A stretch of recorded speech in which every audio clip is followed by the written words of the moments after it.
ज्ञान का सूरज उदय हुआ तो जीवन में उजियारा है। मन के भीतर से ब्रह्म का अंधेरा है। ज्ञान का सूरज उदय हुआ तो सही गलत को जान ले। अविनाशी का पता चला है, नश्वर को पहचान ले। ज्ञान का सूरज उदय हुआ तो राह नजर अब आई है। दर बदर की ठोकरों से बचकर मंजिल पाई है। ज्ञान का सूरज उदय हुआ तो हुई है रोशन आत्मा। कहे हर देव देख लिया है, कण कण में परमात्मा। कहे हर देव देख लिया है, कण कण में परमात्मा। ज्ञान का सूरज उदय हुआ तो जीवन में उजियारा है। मन के भीतर से भ्रमों का दूर हुआ अंधियारा है।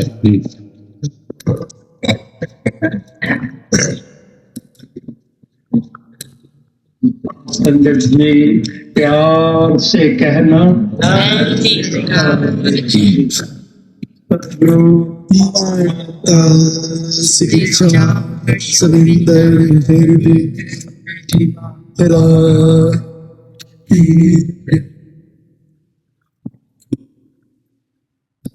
जी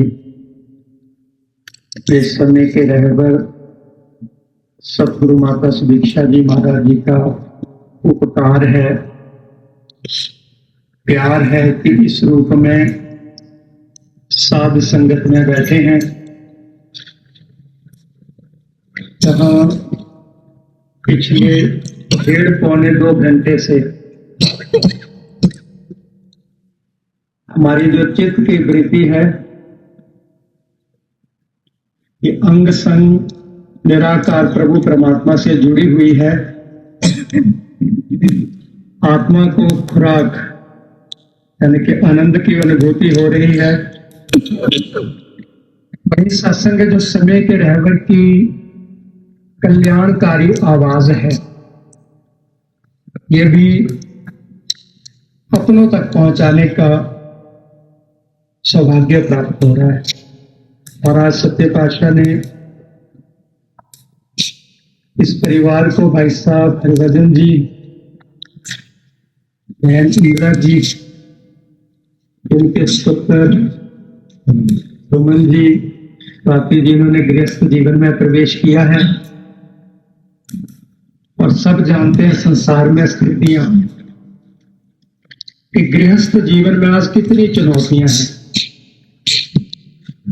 तो ये गृहस्थ जीवन आनंदमय हो, हर प्रकार की लौकिक अलौकिक खुशियों से भरपूर हो, तो साथ संगत का आशीर्वाद लिया जा रहा है, सद्गुरु का आशीर्वाद लिया जा रहा है। और दास भी अपने आप को सौभाग्यशाली समझते हैं, क्योंकि उत्तराखंड की ये पावन धरती है, देवभूमि है।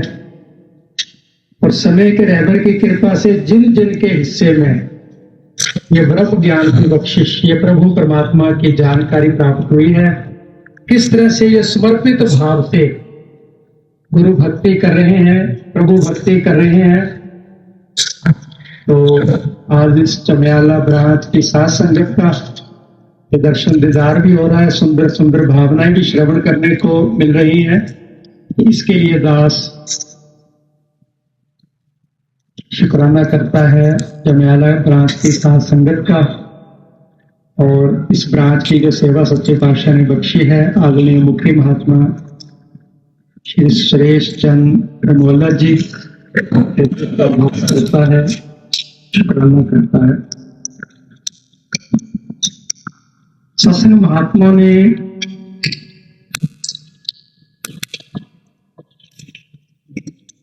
एक बात समझाई कि जिस प्रभु परमात्मा की कृपा से हमारा इस संसार में आना हुआ और जिसकी कृपा से ये जीवन चल रहा है, ऐसे परमात्मा को समय के रहबर के चरणों में समर्पित होकर के जान करके इसके गुणों का गायन करना और अरदास भी यही की जाती है कि हे मालिक कृपा करना कि मैं आपका गुणगान श्वास श्वास पल पल आप जी का एहसास करते हुए कर पाऊं। गुण गाने निरंकार दे कहे अवतार मजबूर। अब सत्संग कई बार ये ध्यान आ जाता है, मन में आ जाता है कि क्या मैं गुणगान नहीं करता, क्योंकि हमारी देश संस्कृति है, हिमाचल और उत्तराखंड कोई अंतर नहीं है। हिमाचल को भी यदि देवभूमि कहा जाता है तो उत्तराखंड को भी देवभूमि कहा जाता है। तो सत्संग महात्मा जन समझाते हैं कि गाकर किसी ने प्रभु न पाया, जैसे भक्त की वाणी कह रही है, गाकर किसी ने प्रभु न पाया, पाकर प्रभु को गाया है। पाने वालों ने जो गाया सार्थक वो कहलाया। देखते हैं कि भगवान श्री कृष्ण जी की परम भक्त मीरा जी बचपन से ही उन्हें प्रभु से प्रेम था और बचपन से ही वो मूर्ति लेकर के विचरण भी करती थी और भक्ति भी करती थी। एक समय आया कि प्रभु ने, क्योंकि मालिक की कई विधियां हैं समझाने के, कई तरीके हैं समझाने के, कि मीरा तेरी भक्ति में कोई कमी नहीं है, लेकिन तेरी विधि से ही नहीं है, क्योंकि मेरी ये जो विधि है सतयुग त्रेता द्वापर या आज का, क्योंकि ये युग के साथ विधि बदली नहीं है। इसलिए महात्मा ने कहा कि गुरु बिन बहुनिधि तरहीना कोई। तो तुम ऐसे करो, समय के ब्रह्मवेता के श्री चरणों में जाओ और मेरे इस अविनाशी स्वरूप का बोध प्राप्त करो। देखो वो राज परिवार के संबंध और उस समय के सामाजिक दृष्टि से श्री गुरु रविदास को इस रूप में जाना जाता था। इन चर्म चक्षुओं के द्वारा हम उलझे रहते हैं ना, जात पात भेदभाव आदि में। उन्होंने प्रभु की इस इशारे को पकड़ा और बिना परवाह किए कहां पहुंच गई?